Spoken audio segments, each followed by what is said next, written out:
પશ્ચિમી સંસ્કૃતિના આંધળા અનુકરણની સામે રાજકોટની કોઠારિયા રોડ પર આવેલી સુખરામનગર સોસાયટીમાં 31મી અનોખી રીતે આયોજન કરવામાં આવ્યું હતું।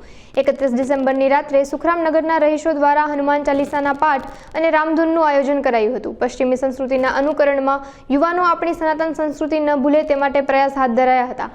હનુમાન ચાલીસાના પાઠ અને રામધૂન સાથે 2024ને વિદાય આપી 2025ને આવકારવામાં આવ્યું હતું। આજે વર્ષનો છેલ્લો દિવસ છે, તે નિમિત્તે અમે સુખરામનગર ખાતે હનુમાન ચાલીસાના પાઠનું આયોજન કરેલું હતું। આજે વર્ષનો છેલ્લો દિવસના લીધે ઘણા લોકો ડાન્સ પાર્ટી ને એવું બધું આયોજન કરતા હોય છે।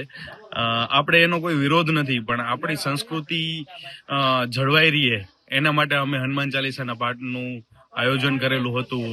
અને અમે ટાઈમ ટુ ટાઈમ આવું સનાતન ધર્મ રિલેટેડ કંઈક ને કંઈક આયોજન કરતા હોય। જલારામ જયંતિ હોય છે કે એવા બધા આયોજન અમારી સોસાયટી દ્વારા કરવામાં આવતા હોય છે।